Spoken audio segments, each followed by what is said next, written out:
Good afternoon, everybody, and thank you again for joining me for another reading of the book I wrote called What It's Like to Chill Out with Ratko, Mladic, Radovan Karadzic, and Goran Hadjic, Confessions of a Female War Crimes Investigator. It's the true story of my travels to the former Yugoslavia on a diplomatic invite from Darko Trifunovic, who is first secretary of the Bosnian mission between 1999 and 2002, and my 3 week stay in the former Yugoslavia, where I met Ratko Mladic, Radovan Karadzic, and Goran Hadjic, and others. So right where I left off yesterday, we had gone to Ostrog Monastery and venerated the holy relics there in Montenegro, and we returned home, and the next day was when I met Goran Hadjic. So let's pick it up there. There was also one more significant event that occurred to me during my stay along the Budva coast. Darko was extremely insistent that a friend of his, quote, read my palm, unquote. You guys, in my book I said I didn't think anyone would believe it, but it is true. I did meet Goran Hadjic. In fact, I wasn't in the mood to meet anybody that day. It was a hot day, and I really just wanted to go take a swim. I love swimming, and I really wasn't interested in meeting any more of his friends, to be honest with you. But Darko, again, was extremely insistent that I meet this person. It was very important to him. So I said, okay. I figured it was me quick, and then I could just go on with my day. Anyway, Darko was extremely insistent that I meet this friend of his, and Darko said he would, quote, read my palm. I didn't think Darko was into reading palms, and neither was I, particularly because we were Orthodox Christians, and that type of thing isn't allowed in our religion. But I felt guilty after it happened, also because I'm Orthodox, and the bishop and my priest always said don't fool around with magic and witchcraft and religions like that. But I did that day. So I'm sitting there in Budva at the table outside, just sitting in the lobby while waiting for this person to come and read my palm. And I was thinking to myself, God, I wish this guy would hurry up because I just want to get out of here, but walk across the street and jump into the ocean and go for a swim. It's hot. And I was really crowded because Darko insisted that I meet his friend. And Goran Hadjic walks in. He looked like he was very thin and pale, but it was gone. He had very long hair. He had a beard. He looked like a hippie from something out in the 1960s. And he was wearing a white t-shirt that was dirty and a pair of jeans that were all ripped up. He looked like he didn't have many clothes. And anyway, he introduced himself and he came in and he gave me his card, which I posted on the webpage for some alternative energy, quantum energy thing. And he sat down, he read my palm, and I was thinking also to myself, God, can this guy hurry up? I really just want to get out of here. I'm not really interested in him reading my palm. But he told me I had a long lifeline, and he was very interested in reading my palm and told me that I had a great many obstacles in life to overcome. And he really, tried to be very nice to me. Darko said it would be good for me because he would talk about, the kids. I have 2 children I haven't seen in 15 years, and he had some things to say about that. I guess he really believed that he was doing me a good service by reading my palm. I didn't really believe in it. I didn't tell him that, but I appreciated it for what it was worth. So when he was done, it took about 45 minutes altogether. I left and I went swimming.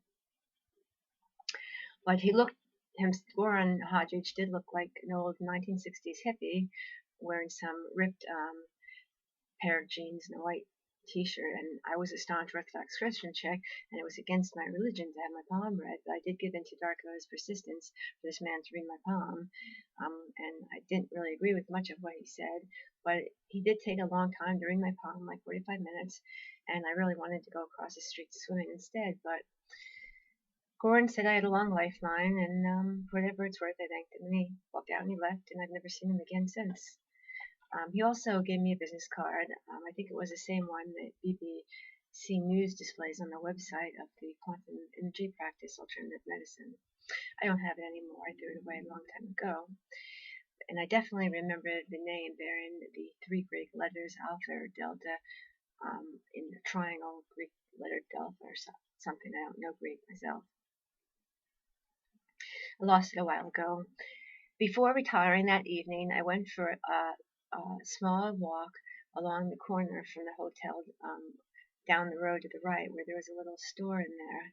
I always felt safe, although I carried thousands of US dollars in my pocket, and everybody around town knew it.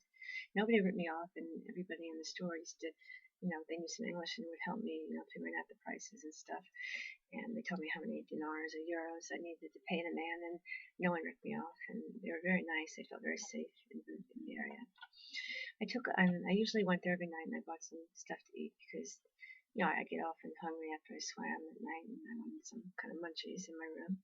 And I walked back, even though it was dark, and I never noticed previously to that evening's walk just how many persons actually were vacationing from Western Europe in Budva. After promenading to the store, upon returning to the hotel, I began speaking some broken English to a man who introduced himself from Germany. There were other people there from Western Europe who said that they come every year, even during the war, and they loved it there, as I did. When I told him, the German man, that I was from New York, in New Jersey, he was extremely interested and greeted me warmly and said he was pleased that I was able to enjoy the areas also. And I replied I was tired and needed to retire for the evening, but saying that he understood, he gave him a business card and also.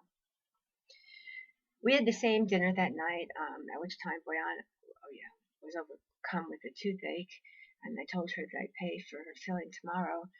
Darko said he knew a dentist 10 meters from the Kosovo border, and Tamari said that we'd swim down at the aid of Bojana after we'd have Bojana's tooth looked at. The town we went to the next day possessed a ethnic Albanian majority, and organized crime was everywhere. We woke early as to get Bojana to the dentist because she could barely eat anything for breakfast. She was in so much pain. This was actually the place in Montenegro. The Kosovo bank refused to exchange our money for euros. Managing the cash was extremely difficult in Serbia and Montenegro, owing to the national currency in Serbia was still in dinars, and in Montenegro the national currency was in euros. And in Montenegro, people would only accept basically US dollars and euros, and not dinars, which was the Serbian currency. Most businessmen preferred either euros or American dollars, but no one ever knew which. At any given time, that we should have more of on us to make business transactions. So we woke early as to get Boyan to the dentist. Upon parking down by Kosovo, Darko led the way down a busy street towards the dentist, who I remember was a Muslim Albanian man. Apparently, they visited this dentist previously, and he was extremely friendly, and Darko introduced me to him. Not at any time did any ethnic Albanians cause me, Darko, or Boyan any problems whatsoever, because I was from America and they were Serb. The dentist was going to take a while, he said, and since the bank would not exchange our American dollars for euros, we could neither buy lunch or anything else, and me and everyone with me possessed a ravenous hunger for some food. Ignoring Darko's warning not to go wandering by myself, I slipped away as quickly as possible. I left the dentist office under the pretense of going for a walk while Boyana had her dental work completed. Before Darko could turn around and catch me, I was gone. I walked up the main street about a mile and a half and began asking people in English where I could exchange some US currency for euros, and I came upon a well-dressed ethnic Albanian high school student, a girl who spoke perfect English. She told me if I walked up the street another half mile, I'd see some men selling cigarettes outside on a bridge table, and I was to ask one of them to do the deed, and I did, and they did. Ignoring Darko's warnings not to go wandering, I made my way up to the bridge table, with about 5 ethnic Albanian organized criminal men hanging about where they were selling cigarettes, and I asked them in English if they would exchange several $1,000s in US currency for me into euros, and they did. They were definitely organized crime. They took my money, my wet cash, examined the bills, and one man walked into an apartment building and told me to wait about 10 minutes. I just sat there waiting. He didn't rob me, and he returned in about 10 minutes with a couple of $1,000s in euros. Surprisingly, I found everyone in both Serbia and Montenegro, even by Kosovo, very honorable in their business transactions and dealings, even if those dealings were an organized crime.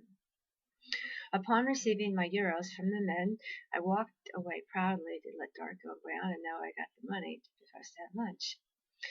I was excited and told Darko that I had successfully managed to exchange American dollars for euros with organized Albanian criminals, and I thought he'd be pleased with me, but he wasn't. Darko instead was very protective of me always, and instead of commending me he got immediately very angry, scolding me. He said that exchanging money illegally on the streets of Montenegro was both illegal and dangerous. You can't change the past, so I diplomatically apologized to Darko, and he soon forgot his anger in lieu of the fact that we now had a big lunch and the stomach was fed, basically. He soon forgot his anger. Afterward, Darko brought us to a beautiful beach called the Ada Bojana. I noticed that the people were different there. They were also looked ethnic Albanian. They had kind of blondish hair. The women went around topless, and there were some Islamic reigns. I figured we were nearby the Kosovo border, and we were. The majority of the sunbathers were ethnic Albanian, and again, no one harassed any of us based on our ethnicity. I saw no evidence of any ethnic cleansing, ethnic war crimes, crimes against humanity, and there are no refugees or even a bit of garbage anywhere. In fact, my own hometown looked more war-torn than did the area of Kosovo when I was there. I kept trying to push Darko into driving to Kosovo because I really didn't know I was there anyway, and he laughed and said that he flatly rejected the idea. Anyway, I found it a very interesting experience at the Ada Bojana,